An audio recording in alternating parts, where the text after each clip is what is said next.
people do want to feel confident, and I love being confident, even if I don't know. And I'm not talking about fake it till you make it, not, all that kind of stuff.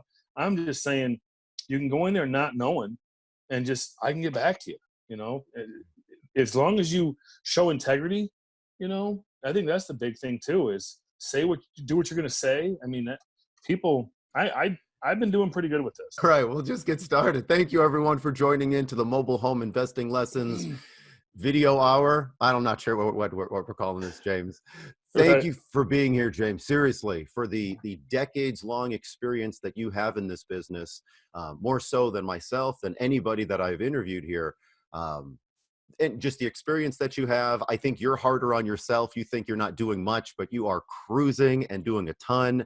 And it doesn't come without your hard work and daily effort. I'll stop talking now. Please, why should folks listen to us? Why should folks listen to you? Can you tell a little bit of your background in mobile homes and then why you finally got started with investing? Yeah, mobile homes. I started doing drywall in mobile homes in the factory, building them, doing drywall. I had a drywall contract since 1991 in manufactured housing. When you say a drywall contract, what does that mean? You're just a handyman for someone, or? Okay, so in the factory, the way, if anyone knows the way these things are built, there's a floor department, and then it goes to the wall department and the roof department, and then after the walls are put on the floor and then the roof is built and then put on the house, that part is where in a drywall plant, where instead of a panel board plant, the drywall is being put on. So my crew would finish the drywall. We would tape it, mud it, texture the ceiling, and then when it was put on, and then sometimes we'd have to tape that upper corner, or there was trim installed. And so I had for the drywall department, they didn't. Well, I'm talking with my hands. It looks really big, like a fishing. But the drywall department wasn't by the hour the way the rest of the plant was. They had contracted me in as a skilled trade to finish the drywall. That way it was guaranteed to be done right, and they didn't have to turn some floor sweeper into a drywall foreman and expect it to come out right, because some plants do that. And it's weird. But yeah, so my background in mobile homes is 30 something years. I read books on finance and saving and things like Dave Ramsey. His was first. And then it was Robert Kiyosaki's book, who teaches the complete opposite of Dave Ramsey. And, because Dave Ramsey is save, save, save, and go debt free, where Robert Kiyosaki is get in a bunch of debt and invest in real estate and trust it'll work. And so, yeah, but luckily I did Dave Ramsey first, because I was able to save up enough money to have the $5,000, like you suggest, to start with investing in mobile homes. So you do attribute Dave Ramsey, Robert Kiyosaki, just that, shifting your mind, and then you started investing? Yeah, I'd always seen for sale sign by owners, for sale by owner signs in parks and stuff, but I couldn't imagine how much they costed. I didn't care. I was a drywall guy doing drywall stuff. And then I got to the mindset of, real estate investing, and the price point excited me. You can get in pretty cheap, and then my history in manufactured housing, I thought, man, I can do this. If one needs fixed up, I can do this. And I know a lot of people have maybe the funding, or somehow are able to do stuff that's newer, and so they like wholesaling and the different ways that you can get into this business.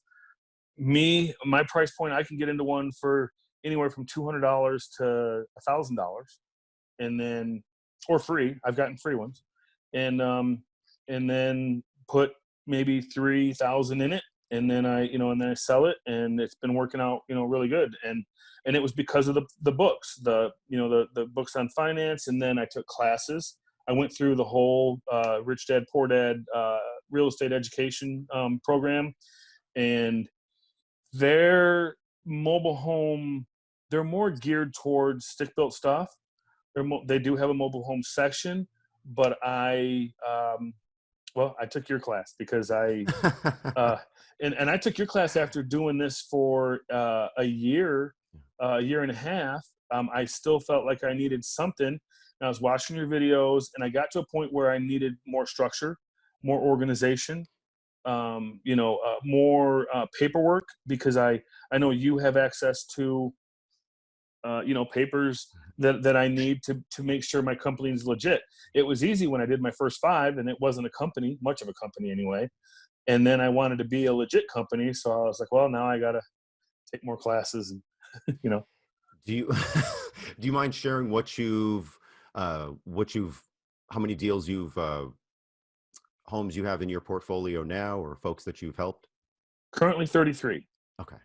Yeah. That's okay. Actually 33 deals, but 32 homes, because one of them I got back and resold. And that was very recent. And that went really smooth. Was it a cash for keys type of situation, or no, they just told you they can't afford it and we're going to leave? The guy said he was getting relocated. And so he was getting relocated, and he was just like, I don't know what to do with the house. What do I do? And I said, well, I tell you what, if you would like, I'll send you a piece of paper that says that you forfeit the house and all monies that you've put into it, including down payments, and any kind of rights to it. And then I won't report this to the credit bureaus as a foreclosure. We'll just null and void the contract, and we'll get you on your way. And I said, and if you clean it on your way out, that'll help me sell it faster, so that you're not on the hook for your lease. That way I can get you off your lease. And he was like, sweet, let's do that. Because he was the renter class, and he looked at it as, well, it was a rental, blah, blah, blah, I'm out. So yeah, so he moved on, gave me the house back. I sold it. I had to replace carpet in 2 rooms. I painted 3 rooms, and I think I replaced some blinds. And then I sold it for cash a week later. So you do have the ability to sell for cash in your area. Surprisingly, yeah. And Okay. and it's the whole don't judge a book by its cover, because this young couple came in and they said, well, what would you take for cash? And I said, well, I said, if you finance it, it's going to be like 16. And if you want to pay cash, I said, I suppose I'll just take 10. He said, where do I sign? I didn't see it coming. I feel like I could have said 12, but so yeah, and I got him approved. I had to work pretty hard to get him approved, because he worked for cash. He didn't have much proof of income. And so I got him approved. It took about a week, and it was sold. I did it a couple days ago. With all of these homes, and I'd like to come back to that one that we were just talking about. Mm-hmm. With all of these properties, how many different parks are you investing inside of? 3. 3 parks. Currently. Okay. Yeah, 3. And getting started with that, and that's something I don't think people realize, is the cost of getting started on what it costs your credit.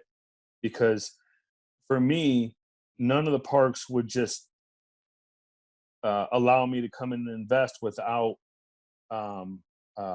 going through their approval process, which means doing a background check, which means my credit was getting beat up, because I'm only dealing with 3 parks right now. But at first I was in 7 parks trying to buy a house, and I was going through the competition of other people that were also trying to buy houses in that park. And so I got to the deal a little bit late. And so I had applied, but then they hit my credit. Well, then someone else bought the house because they got there before me. And then my credit just, oh man, it got beat up. It got beat up. Did it got beat up for those? Normally that doesn't. Let me ask you, did this happen where you filled out the application to the park? Did you ever go back to that seller and say, okay, I want to buy it now, my application's in? Or were all these sellers adamant, no, you can't buy it until you get approved? Most sellers, they just want them, really, they cared. Okay. Well, because the park was, how park managers are. Some of them. Yeah, the park ones that I deal with are all God of the world, and they're like, you will not sell this to anybody that's not approved. And so then if you don't kiss their butt and make sure the approval happens first, so the homeowners were like, get approved and then come to me. and then we'll make the deal. But until then, I can't really even do anything. And so I was going through the process. Now, knowing what I know now, could I, maybe make them feel more comfortable? And because I was a rookie, I was starting out, so I was going after every deal I could, get my hands on. But knowing what I know now, maybe I could go and maybe it wouldn't be that way, But now I only deal with 3 parks, and I'm so busy in the 3 parks, I don't have time to do anything else. Were you ever in those 7 parks, or they just ran your credit and you didn't? While they were running the credit, because the corporate office was taking forever, and then the house would just get sold. So then I would get approved, and then I'd go to the homeowner and say, I'm here to buy. Oh, well, I already sold it to Todd. Whatever. Did any of them want to sign any kind of purchase and sale agreement, or nope, first person with the money, you get it? Those were the deals I was running into at the time. But like you just said, if I would have known, I'd have maybe come to them with a purchase agreement and said, hey, I need to lock this in because I'm over here getting my credit hit. So that would have been a good idea. You have 30 plus homes now in these 3 communities. How did that, that's a big number for 3 parks. How did that come around? Was it just dumb luck, or, please. Yeah, because of my history in mobile homes, knowing that I can fix them up. So even the worst looking house that somebody, would stray away from, I'm like, that's fine, whatever, I can fix that. And so I deal with parks that need a lot of help, a lot of empty spots. Maybe some people don't have sheds, so there's stuff laying around.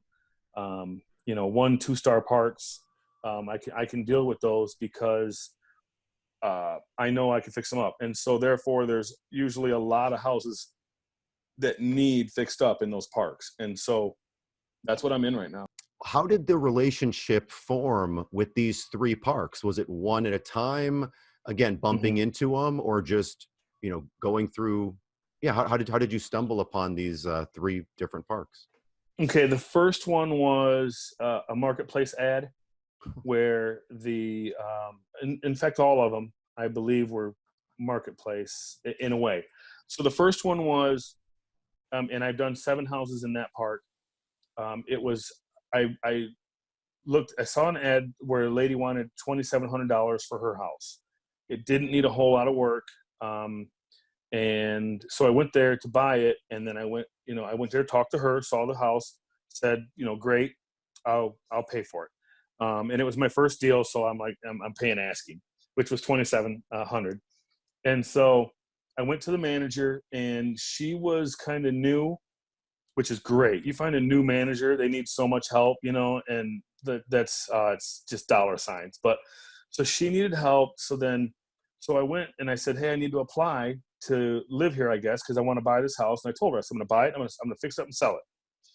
So she says, great, whatever. And so I filled out the application, turned it in, went back to the girl. She says, well, the guy that was here before you, he said he's going to get money. He called us back, said he's going to get money. And so we're going to sell it to him because he came first. And I think he's been approved. So I went back to the manager and I said, hey, is there anyone else in here selling a house? She said, well, the guy down the street just came in here freaking out because he's getting relocated and he needs to sell his house fast. And I think he's asking $3,500. It's a 2-bedroom, 1 bath. So I go down there and I talk to him again, like an idiot. Hey, he said 35. I'm like, yeah, great. Paid 35, but I got it because I had been approved now, and now I found a house for sale. Paid 35. The walls were yellow with nicotine, and but the carpet was clean, other than the fact that it smelled like an ashtray. And he was a clean guy. He just smoked like a chimney.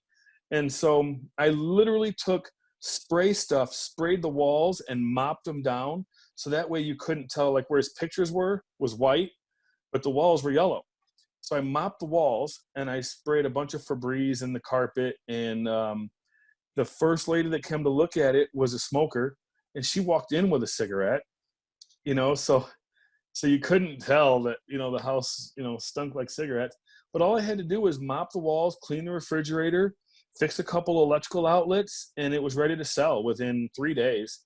And then I sold it to her. I think it was 2,000 down, 250 a month for 60 months. Well, then, so as soon as I got that deal done, the original person that I went there for the ad, she calls me back and says, "Hey, that guy just won't show up with any money." So then I went in there and said, "Hey, that 27 is not on the table anymore. What do you guys need?" And so I got him down to 2,200, and I had to replace the carpet in one bedroom, put a refrigerator in it because they took theirs. I think I painted some walls and fixed a couple holes with caulk. And I sold that one for 2,000 down, 300 a month, 60 months, and within a week. And so that's how I got into that park, and then I did 5 more after that. And the manager was happy. They didn't. I mean, still to this day. They've been through 4 managers, and I've been there to help every one of them, and so they love me.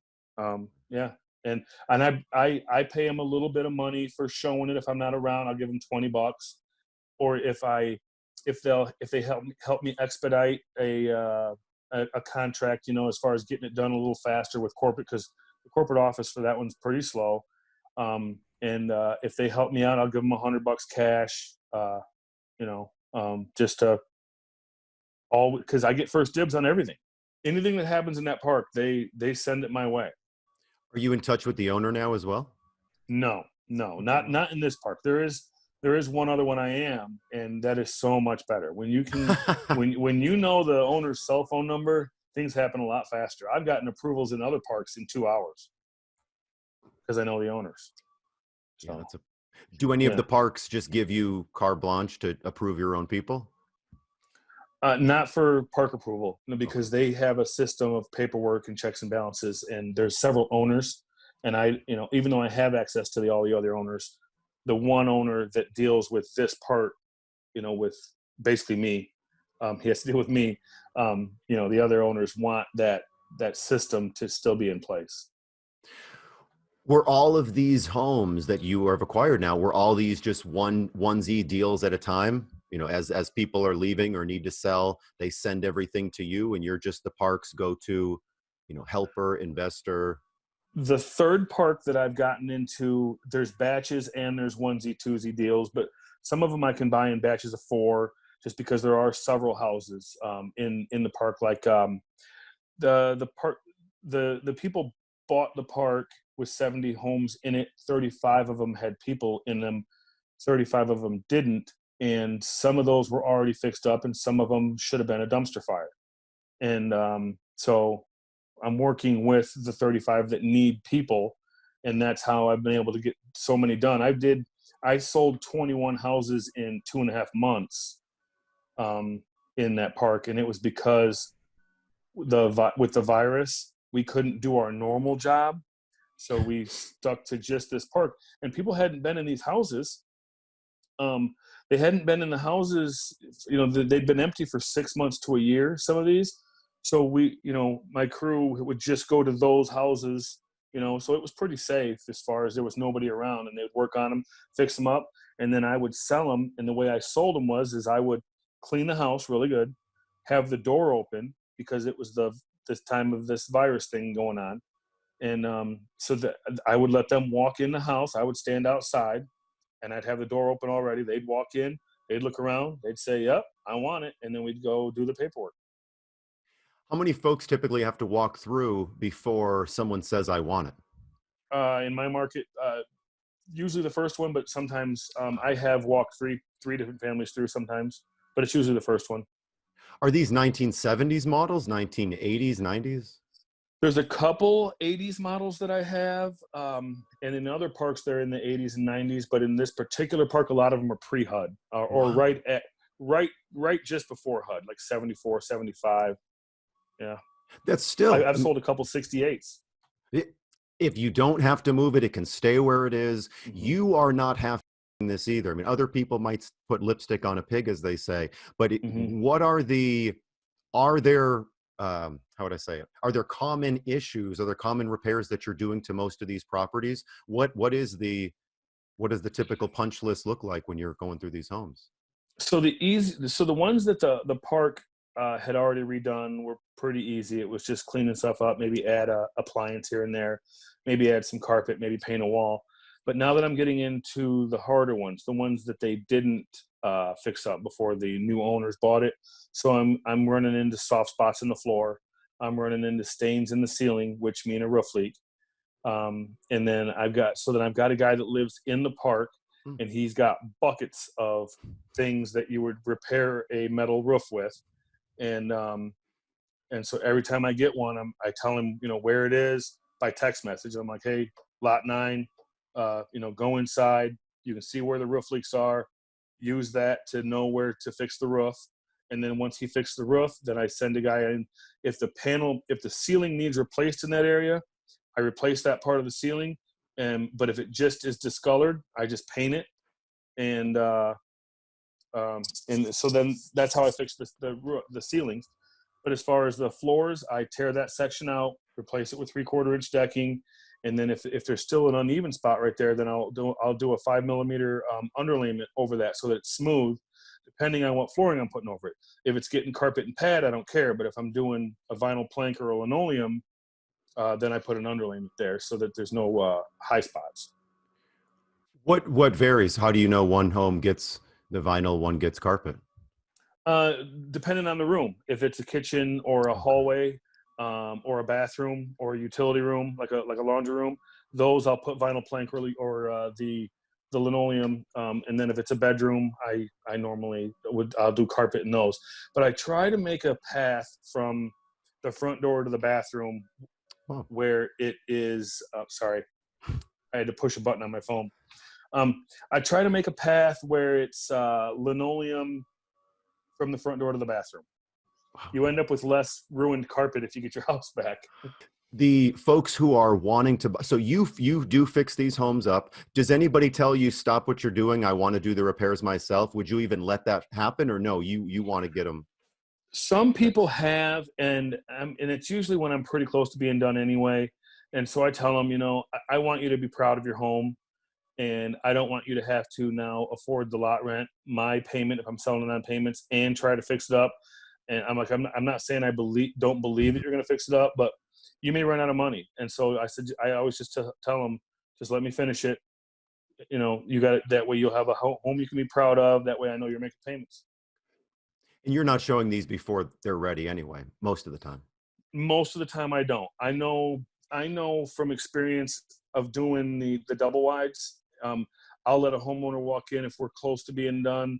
You can kind of read people on, how they're going to react to certain things. So I'll let people in at a certain point, when the carpet, I want them to be able to come in and go, ooh, new carpet. Ooh, smells clean in here. Doesn't smell like roaches anymore. You're mostly showing the homes yourself? Yeah. Oh yeah. Yeah. I like being a salesman. Wow, you're wearing a lot of the hats. How did that negotiation go? Because you admit, it sounds like for the third park, there were a package of homes. It sounds like you got access to this park soon after the new management or company bought it. And then you sort of fit yourself in to say, this is who I am. Did they want to vet you? Did they know your background, or they just trusted you? That ties into the second park that I invested in. I bought one house in a park that's kind of off the beaten path for me, and that's why I've only invested in one house in that park. So I fixed it up and I went to sell it. And the way I advertised it, the person that called me, they only got about a quarter of the way down the page on my advertisement, and it said $2,000. They didn't read the next word that said down payment. So I get a call from a park owner, and it said, hey, I want to make arrangements to buy your house. Can it be moved? I said, yes. He said, sweet. And after a couple minutes, I started realizing he thinks he's getting his house for $2,000. And so I explained to him, I'm like, stop. This is what's going on. You should have read more of my ad. And he says, oh my gosh, we're too far apart. We're too far apart. Then he kind of backed up and we kind of were talking about my background, and I found out he was a park owner. So he says, well, I got some houses in another park. Can you fix them up so that I can put people in them? Because right now they're uninhabitable. So I'm like, sure, I'll come take a look. So there was a house there, and it was the manager's house, and they had just kicked her out because they had just bought this park, the two owners of the park, it was kind of a weird deal. One group lived out, one guy lived out in California, the other guy was in my state. And so the guy that was in my state was supposed to run the park and be boots on the ground. Well, he went through and told everybody to pay their rent to his account and not the other guy's account. And so that guy started realizing he wasn't making any money off this park. So then they ended up in litigation. I ended up selling the house to the majority owner just to get out of that park. I was like, you guys are shady. I'm out of here. Well, 6 months goes by. The majority owner calls me and says, hey, we're almost done with litigation, but I'm with this other group and we're buying this other park. And I know you know how to fix up houses. You live in the state. I live in California. My partners live here, there, and everywhere. So if we buy this park, we need to be able to tell our lender that we've got a guy that's going to go through them, fix them up, sell them to improve our occupancy percentage. So we made a deal.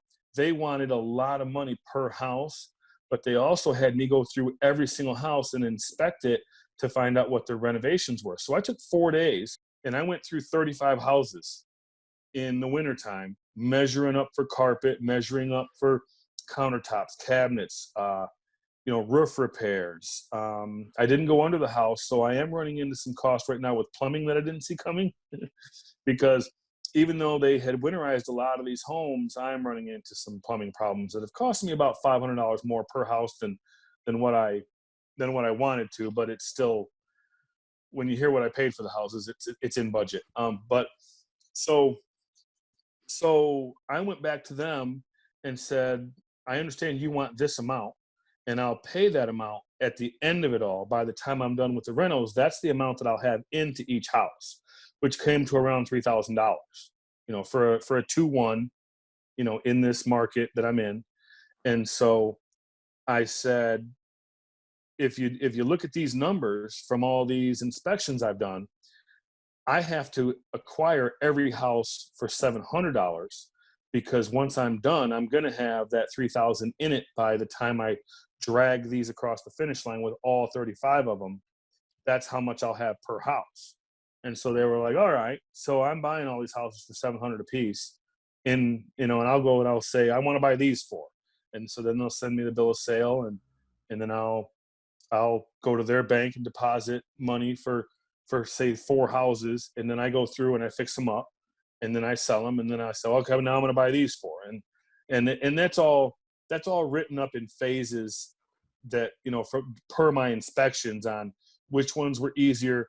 And that was nice too, because the easier houses were in phase 1. And then I borrowed from another, from just a buddy of mine, 15 grand. So I borrowed 15,000 from him so I could get through the first, let's say 10 houses.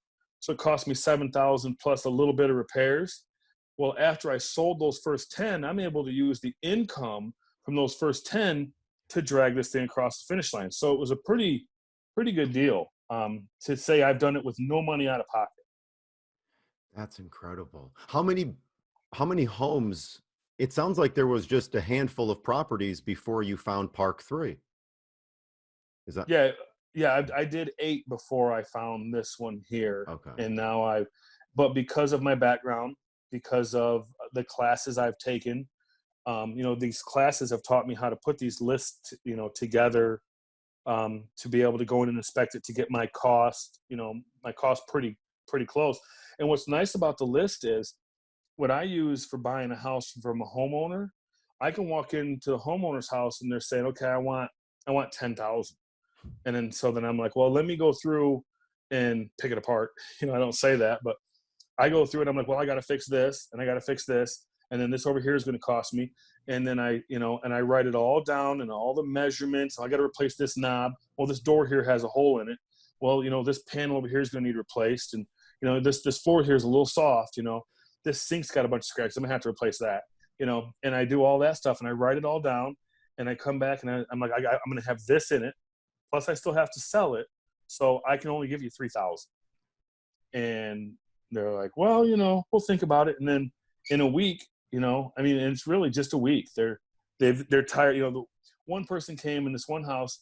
Oh yeah, I'm going to go get a loan right now. no one's going to get a loan on a 1976 or 77. You know, they went to their bank and then they never came back, you know, because it's a toughie. You know, people don't realize they can't go finance a 77 single wide. And so the lady called and was like, yeah, $3,000. I'm just trying to move into an apartment anyway. And the $3,000 is what I need. So if that's all I can get, then I guess that's what I'm doing. And so, yeah, so I get them that way. But she didn't really have anything to fix. That was a seller.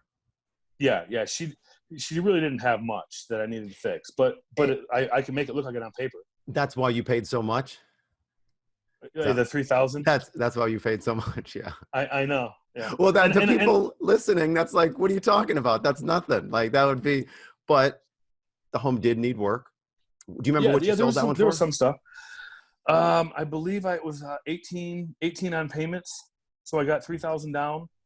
You know, 3,000 down, and then it was the 15 I got on payments. So I got most of my money back, you know, with the selling, you know, and that's what I usually try to do is I never try to go 10 months without getting all my money back. Oh, good. I'm glad you mentioned that. Yeah. Wow. And that's from watching your videos. I know you say something like a year or two. A year. And yeah, so I shrunk that to 10 just because from my first couple, I noticed that's what I was getting back. So I said, well, that's my goal then. You always got to one up me. No. That's how many of your folks are you? So you have a number of tenant buyers now. It's been a few months. I guess the question is, how many of them are paying on time? And then do you feel like you have to be like a therapist to anybody, or not a therapist? Do you feel like you have to, do people understand what they're getting into? Or are they, oh, I thought I was renting, or I thought you were responsible for the repairs? Or are any of them confused like that? Or no, you pretty much are crystal clear when you're. Yeah, you've got the renter class that are looking at these houses a lot of times. And then, and what I mean by that is just people that are used to renting. You know, I'm not saying anything bad, you know, I mean, there's people that are used to renting or they're young, you know, and I run into young people. And I just sold one to a young couple, and I explained everything, and I write it down on their folder, little cheat sheet on their folder that I give them, and they still call me, what was I supposed to do? And but yeah, then there's some people that don't know what the word as is means, even though my contract says it 3 or 4 times, and in the conversation I say it 3 or 4 times. There's people that don't know what as is means. You know, I just tell them, you know, there's something about being a homeowner, you know, this is you. You know, and then if there's something I have to fix, I'll tell them, you know, like, cause I don't want them struggling with no furnace. I'll be like, hey, I'll fix that furnace. We'll just add it to your contract. We'll make an addendum, you know, and we'll add it to it. And that way you're not struggling to keep up with your payments or whatever, but you're paying for it in the end, is, you know, when I tell them. How many years are these folks typically paying? Anywhere from, some of my contracts are 36 months, and that's due to a restriction that the park put on me. You know, they said, yeah, we'll sell you all these, but we don't want you to be, you know, we don't want these people paying forever. We want to get them down to where you're out of the picture eventually and they're just renting, and that way we have them forever. And so I am restricted on some of the houses to 36 months, but I'm some of them I'm 42, 48, stuff like that. But then in other parks, I'm 66 months, you know, 84 months. I sold a house for $6,000 down in 84 months, terms at $300 a month. Yeah. What was so different about that property? It was newer. It was a 2010 that I had picked up for really, really, really cheap. I don't even want to say it. Are you 5-finger discount? Yeah, it was so awful. I didn't feel bad selling it though, because it was worth it. The house was worth it. Yeah. Was worth what I sold it for, but what I paid for it was incredible, to say the least. You know, you don't have to say how, but part of this business is, I've been saying it for years, it's the reputation which you're building up over time. And then it's also being at the right place at the right time. You were at the right place with the number of these deals, with these relationships, with having, you know, ads out so people could call you. However, you found that one that you were just talking about, stole it from a little old lady. So, I mean, just, I don't know how you got it, but no, however you did, you were at Several little old ladies. right place at the right time, and you helped, and you were logical, and you didn't beat people up. I mean, you're clearly, I mean, the market is speaking, you're speaking, people want to deal with you. What is so the onesies, twosies, you're in mobile homes on land or mobile homes in parks. You've done just in parks. You've done these small deals. You've done big package deals. What's the future then hold? Do you just want to deal with park owners moving forward around the country? Are you looking at parks yourself? I am looking at parks, and I've got some people now that, you know, when I first started this, everyone was like, "Oh, there's James, you know, trying to put, you know, another deal together." Because I've invented some stuff in my past, and I've, you know, tried the 1-800 businesses, you know, the weird business you see, you know, buy our business on TV, you know, just whatever I can do to not work, you know, and so when I come across this one, they're like, you know, yeah, it makes sense because you've had a lot of mobile home, you know, experience, but I still don't get it. And who in the hell would buy a trailer in a park, you know, and deal with people, you know, because I'm selling houses on payments and cash, so I'm dealing with people, and they're like, I just, you know, hate people, you know, and I couldn't deal with, you know, that, because I'll tell them the questions I get, and they're just like, how do you not just punch people, you know, and because you got to go through all the questions, you know, that people ask, and that's a whole other podcast. But yeah, so I am, because these people are starting to believe in what I'm doing, because I've been through so many deals now. I'm getting people that are coming to me wanting me to buy a park with them, so that, you know, so that they know what the hell they're doing, because I'm in and out of parks. Plus, there's some really good books on how to buy a park. I see the crappy managed ones, and I see the great managed ones. I mean, I'm in 1-star and 5-star, 1 and 2-star where I'm investing, and then 5-star where I'm, you know, doing the brand new double wides where they put them together and my crew is working in them. I mean, just gorgeous. You know, full drywall. You walk in, you don't know you're in a double wide. There's no way you would know. You know, there's no center beam. There's nothing. The texture matches across the ceiling. You know, all the products are new. You know, everything's tiled. You know, they're beautiful homes, and it's a 5-star park. They've got the pool, the community building, and the rent there, just to rent, is $1,500 a month. You know, that's spendy to me for a park, but it's nice. So that 5-star park that you're doing work in, versus the park that you're investing in, are those next door to each other? Are those close by? Because you made them sound like one is a 5-star and one is a 1-star. Are those next to each other? Or? They're not right next door, but they're close. They'll be okay. You could run into that in the same town. Okay. You know, you absolutely and you know, and it's what it's what you can afford. You know, I mean, you got your upper middle class neighborhoods, and your lower middle class, and your working class, and your war zones. I invest in some war zones, and I know a lot of people teach, you know, don't, you know, like a 1-star, you know, I do, just because for my background in mobile homes, being able to fix the houses up, it's low hanging fruit, you know, that I'm picking up, because I can get a house for $200. The area might be a war zone. Is the park halfway decent, or you don't care about the park either? It can be, or no, the management, the park has to check some criteria for you. Well, the park absolutely will do a background check and a credit check and stuff like that. The neighborhood right outside the park will be nice, but then the park has like potholes that you could lose a vehicle in, you know, and no one's mowing their lawn, and half the people don't have a shed, and their porch is falling off, you know, and the manager's not, you know, doing nothing about it. And I'm like, oh, I could invest in here because they need help. And I look like a superstar, and I do what I say I'm going to do. And then they love that, because no one else in there is doing that. And so they enjoy me being in there, just because I always do what I say I'm going to do. Do you get the park manager's advice to what they would like to see, or that doesn't really matter? Absolutely. I'll Oh, ask well, them if I have to paint the outside of a house. I ask them what color they want it to be because they got to look at it.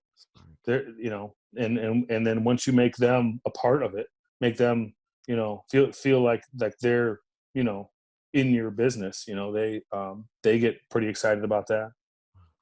Because they're new and you have to, they want to feel important. Do you yeah. give, you don't have to say what amount, but do you give any sort of thank you gifts or kickbacks to these Oh, managers? absolutely. Oh, Yeah. Gift cards, good. cash, stuff like that. Sometimes $100, sometimes 20.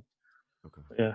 Um, Okay. but I mean, it depending on what it is, that's, you know, Have these parks been pretty, it sounds like when you get somebody, they're more or less approved. Is the park you're dealing with or the parks, do they deny a lot of people or?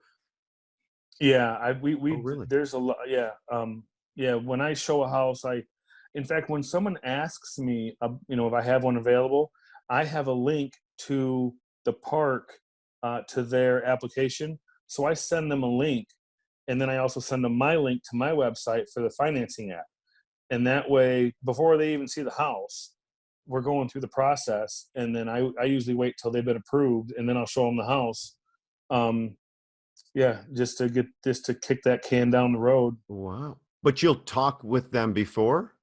Oh yeah, oh yeah, Okay. yeah. I'll talk to them and then I'll say, hey, how about I send you a link so that I said I'm not affiliated with the park, but I Oh, do have their paperwork that I can send you, the yeah. link to, so you can get this ball rolling. And I tell them there's other people that have applied, and so if they drag their feet, you can get ahead of them. If you get your income information and you can get ahead of them, and then that gets people hurry. They hurry, and I can tell the people that hurry they want the house, and the other people that don't, Yeah, good for them. They, they're lost. Whatever. yeah, they can do, yeah, do what they want. Yeah, exactly. Yes.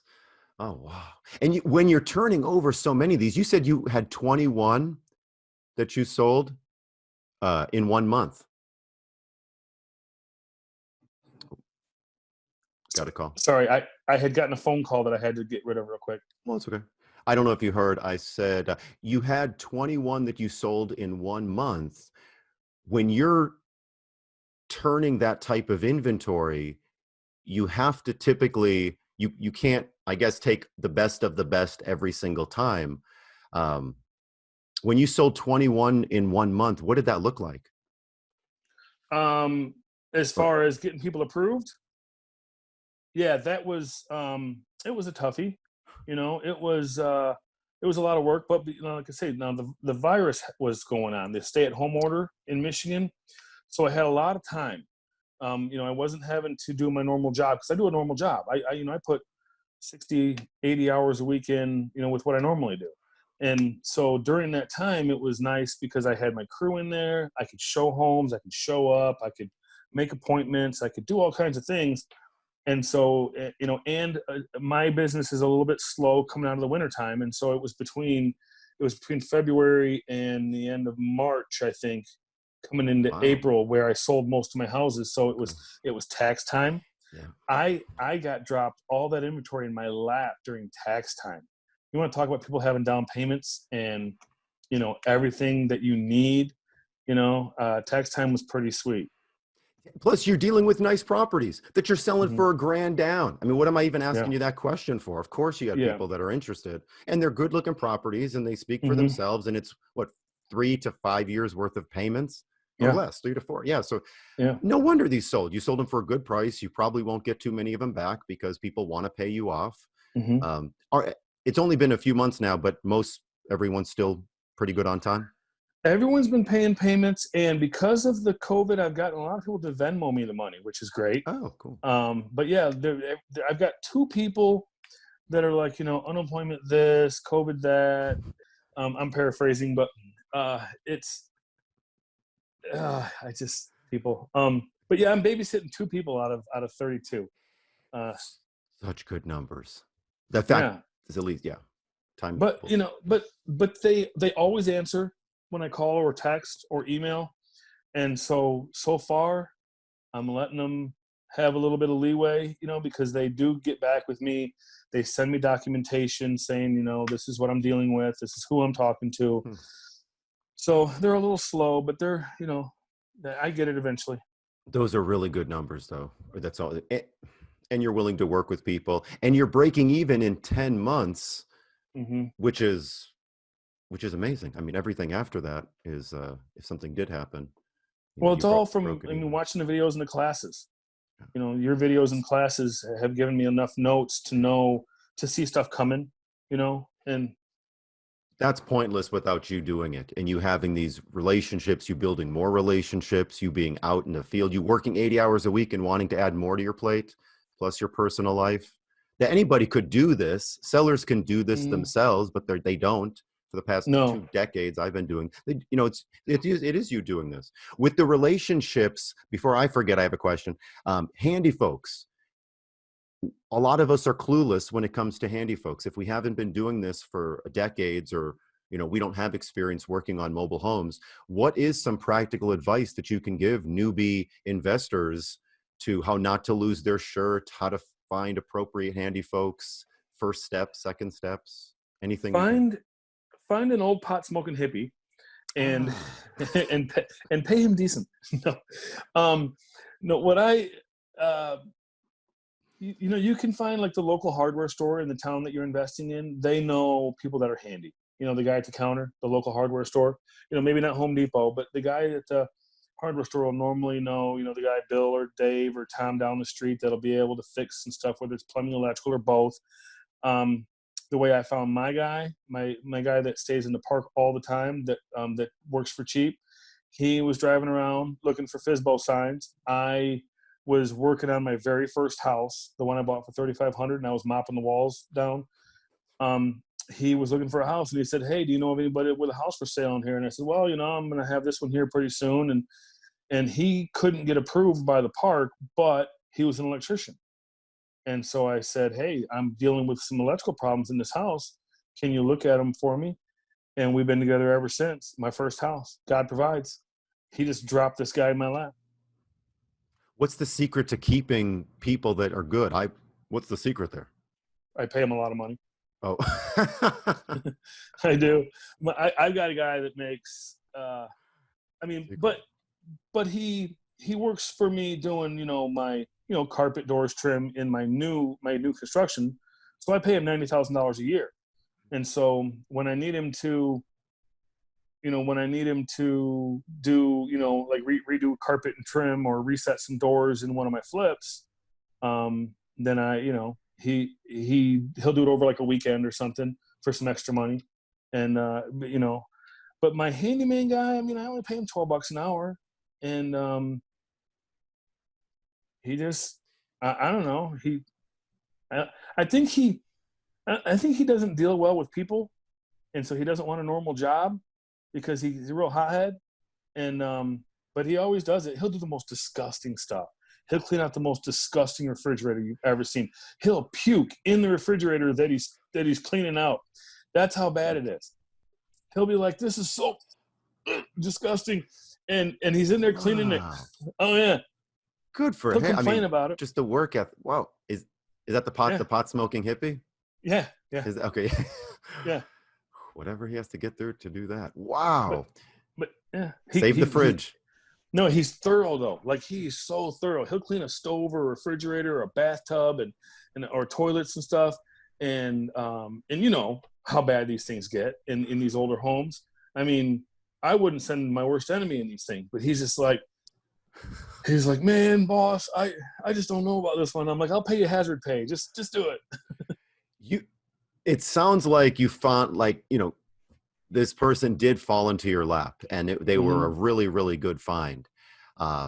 You pay, the person does what you ask.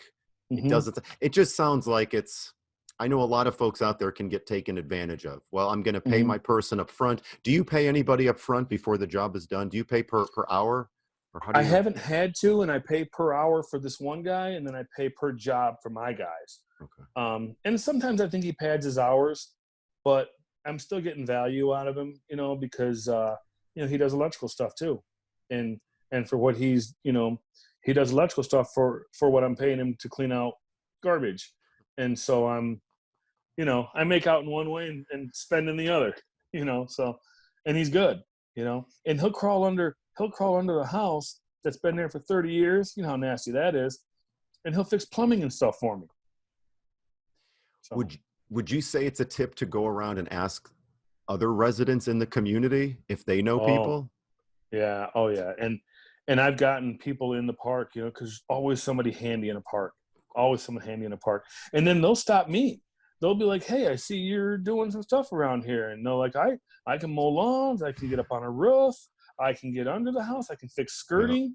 And My they'll start wife giving does me their, this. My yeah, girlfriend does this. Yeah. yeah. My wife will clean. They start giving me their resume. I got a guy, Larry. He's up on a roof today. Oh, you got a guy, Larry. I got a guy, Larry, too. Okay. Yeah. He's an old Vietnam vet, you know, and, you know, he's probably ate up with something, but he's up on a roof fixing stuff. So you have people. Is that what you mainly outsource? You clearly have outsourced a good bit of your repairs now. I'm sure you still do some of it, but what else do you outsource, or do you outsource anything else? I wish I outsourced, you know, the business part of it, but I'm too much of a control freak.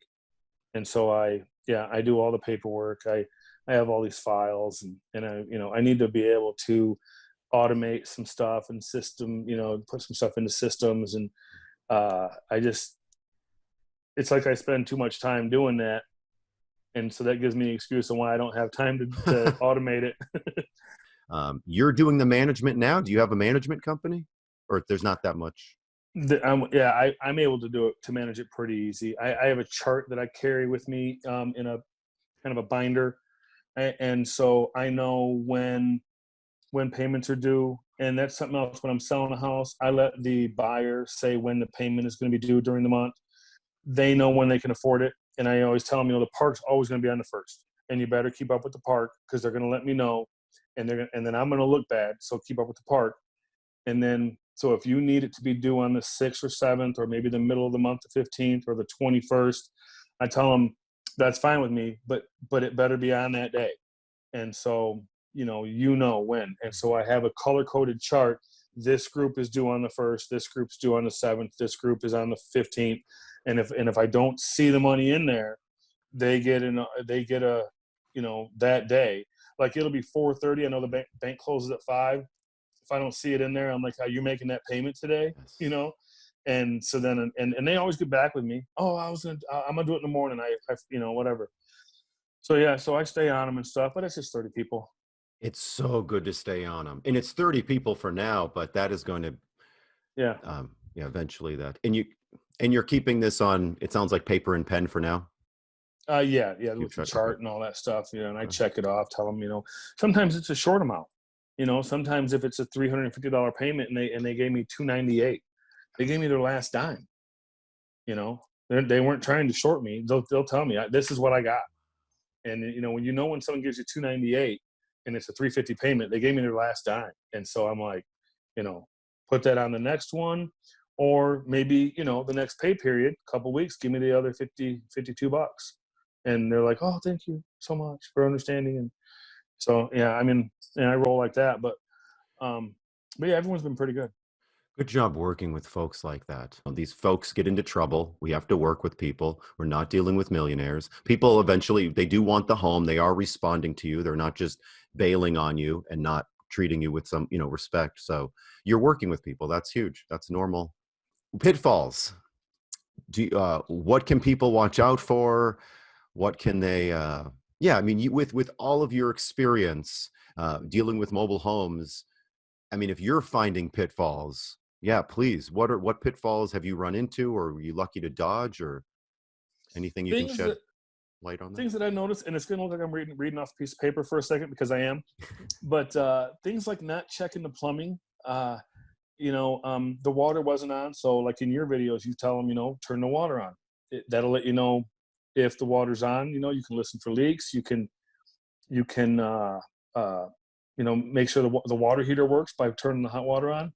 Some of these houses I'm buying have had nobody living in them for a while. So they've been through a season. Up here in Michigan, pipes freeze, burst, things like that. So if you don't get under and check the plumbing, you know, you could think, you know, it's probably pretty good. Or you could have an $800, you know, deal to deal with, you know, with the plumbing. There's a pitfall I've ran into. Not checking for soft spots in floors. make sure you're doing that. And sinks. I wasn't checking behind kitchen sinks for soft spots. And I've ran into a problem now where where it looked like a nice Formica countertop.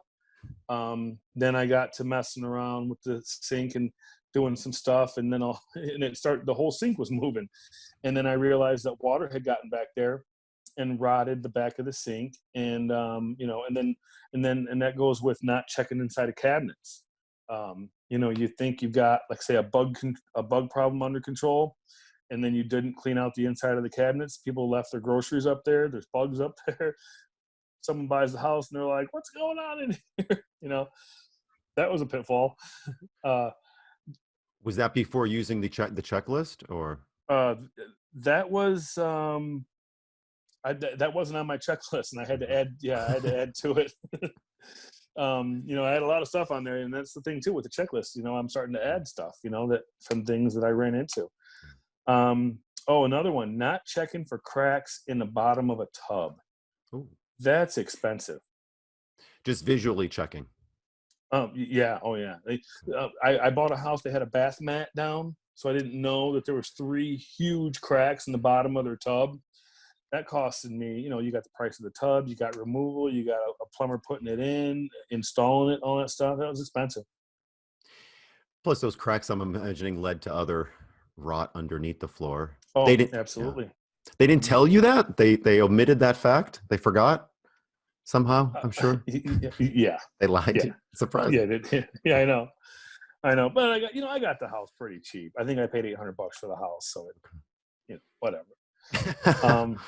These homes are forgiving when you purchase them right. I mean, if you're able to sell on payments, you're purchasing them right. You found a $500, $600, $700 repair that you weren't expecting. Maybe not that much, but these homes are pretty forgiving when you were able to purchase them right. You're selling on payments. If you purchase for too much and you're selling for cash, well, now you're backed into a corner kind of thing. And right. Yeah. You're hoping to break even almost, just to get out and move on, take that cash and put it into a better deal. And then buying a house before approval. That is a pitfall. You did that? I purchased a home before I was approved by the park. And was a little slap on the wrist, or no? No. The hillbilly white trash manager, and I'm sugarcoating this, started to hate me because I bought it before approval. But then I got approved. But then she got upset because she found out I bought it before approval. Then I got unapproved. Then when the homeowner and I, because I was like, I'll still, because he needed the money pretty bad. And I said, I'll help you out, keep the money. I said, well, you help me sell it and let's get through this. Yeah. So everybody that he sent to her for approval, she would try to sell other homes in the park to them and steered people away from our house and told them that it had bugs and told them that it had all these problems because she was upset, and the park manager, she thought she was, God Almighty, and she became a real detriment to anything. I don't deal with that whole town because of her. What a awful God complex. I was thinking slap on the wrist because that happens, and it's but wow, what a overboard reaction. I mean, it seems like if it wasn't that, it would have been something else. You didn't put your trash out quick enough, and I'm just going to turn completely cold. And she stole your people. How did you eventually end up putting somebody in there? Just she ran out of homes to sell? I don't know what it was, but she eventually approved somebody, and it took us, I think, seven different families we walked through there. And yeah, and I had to go there, and it was an hour drive, and I had to go there to meet with the old homeowner. I couldn't even go in the park. I had to hide over at Burger King across the street, and we had to do it over the phone. Yeah, it was a mess. If she saw me in the park, then she'd be mad at him, because she just was like, she just had some hate in her heart, and she was hated you. Wow. Yeah, she had way more hate than teeth, and so, I don't know. And then Another pitfall is waiting for people to show up. People say they're going to show up. You schedule a house. This is before I did lock boxes on the doors. I would schedule, hey, meet me at 2:00. And they're like, heck yeah. 3:00 rolls by. They're not there. They're not answering their phone. I quit doing that. I give someone 20 minutes, and I won't sell it to you. I got too many people. I agree. If it's a priority for you, or you'll call ahead of time, everyone has a phone. Yeah, I learned to send them a message and say, like 2 hours before, please confirm being there. I learned that because otherwise, people are people. Great buyers and sellers, in my opinion. Mm-hmm. Luckily, lately I've been dealing with, park owners, managers. Most of my deals come from park owners and managers now. So life's pretty easy. As far as acquisitions go, it's just really so easy because the park managers know who's about to get evicted, who needs to sell, who just got kicked out, who, they know all that stuff. That part of this business in the beginning, it was being at the right place at the right time. Now it's more about reputation. Plus, you're obviously taking a lot of action, but you have a reputation already. I see people online saying, well, in my market, by the time I get to it, there's 3 people or there's 7 people trying to get this house. And by the time I get to it, it's sold because houses are really going right now. And I tell them, build that relationship with the manager. Don't wait for the ad to come out. Don't wait for the FSBO sign to go in the window. Get ahead of them, build that relationship with the manager. Everything gets sent to you before it goes on the market. It's a lot of work. I work from 7 in the morning till 11 o'clock at night. I'll be dealing with home buyers. They'll shoot me a message on Messenger. Hey, is this available? And I keep my advertisement vague so that people have to ask questions. I used to be super, I put everything in the ad because I'm like, these people keep asking me questions. So I'm just going to put it all in the ad. But then I wasn't getting questions, even the good questions. I was, and the people, you can scroll on. If they have all the information there, you can scroll on. You can't be a salesperson. So I leave them pretty vague. Then they have to message me, and then I get to be the salesman. And so I'm up sometimes till 11 o'clock. You're sitting there watching American Idol, and my wife's like, "Who are you talking to over there?" It's 11. I know you're over there working, and I'm like, "Yeah, I'm selling something over here." And it's. I'm always working, but I did sell 21 of them in 2.5 months. So there's that. Yeah. I know I almost ruined a relationship with a long-term girlfriend at the time by just taking calls so late. Always taking calls myself, taking calls late in the middle of almost anything we were doing. And until I started to outsource that, because there are predictable questions that people do ask. It's good to be specific on some things, vague on other things.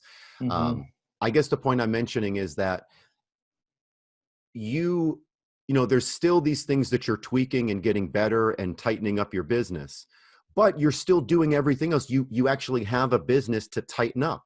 You're not bogged down by building a website or having the best customer relation manager in place or having the best business card in place. You're out there, you're talking to people, you're affecting lives, you're building a relationship, many relationships. So I just wanted to point out that if people are saying that's not the way I would do it, well, it's like, who cares? You can change that later, and you're doing things now and you're pushing forward, and your things are correct where they need to be. But anyway, I just wanted to point out that people are different and your business is awesome, and continue doing what you're doing and getting better. And another advice thing that I would give is to jump in. I did take a lot of classes, and I did, and they stress in the classes, you're not going to know until you do it. And so you got to jump in. And so eventually I did. I just jumped in, and I answered an ad. I went through the process, probably watched 5 of your videos on the way there, 'cause it was an hour away. And, but like you say, in, I think it's module 3 or whatever, about going in there with confidence and not being the boss. You can go in there and say, well, I got to get with my, my partner. He's the guy that answers that question. I'll get back to you. You can go in like that, but me being a control freak and then an ex-plant manager, I'm just like, here's, yes, we can do that. And I don't have to ask, and I do have an answer, and that's pretty nice. But But if I didn't have the answer, you can still go in there with confidence and just, I'll get back to you on that. That's a great question. I like that kind of stuff because people do want to feel confident. And I love being confident, even if I don't know. And I'm not talking about fake it till you make it, not, all that kind of stuff. I'm just saying you can go in there not knowing and I can get back to you, as long as you show integrity, I think that's the big thing too, is do what you're going to say. I mean, I've been doing pretty good with this. What a concept, to do what you say, to under promise and over deliver.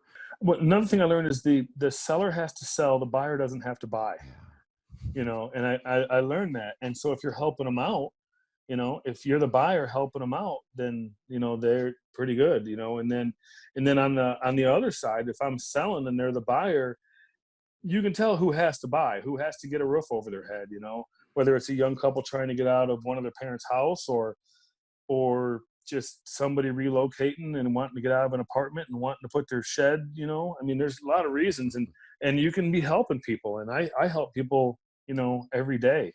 And lately I haven't been running any ads on Marketplace, and people call the one park I do a lot of investing in, and they're calling there, and the phone number, if you press 2, gets routed right to my phone because I'm the only person selling houses in there.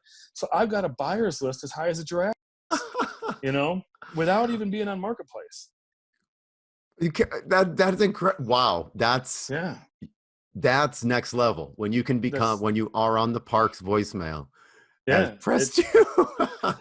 Yeah. It's pretty cool. I mean, it's relationships though. Without the relationship, you're not there. So, it is the relationships. Oh, that's so awesome, James. Yeah. I always go back to that, relationships. Thank you so much for all this. And just knowing you and coming on here and giving so much of yourself. Is it okay if people want to listen to you more or want to hear you more or want to contact you? Is there any way that people can reach out to you? I'm so busy. I would love if there was a way. I would rather just do more of these shows and have more, like if someone was to ask you a question, hey, does this guy know this? I'd rather do another one of these than have someone contact me, and only because my wife will kill me. Yeah, because I work enough, and so yeah, she would kill me. Let's do that. How about that? For anyone that wants to ask James a question, comment below this video, and then make it in depth, make it detailed, and then. James, is it okay if we hop on another one of these calls and we'll just go through that list and yeah, we'll do a follow-up. That'd be great. I'm into that. Okay. I can block out, a couple hours of. I'll ask my wife. Cool. Okay. When I can do it. Okay. We'll work around that schedule. Yeah. Thanks, James.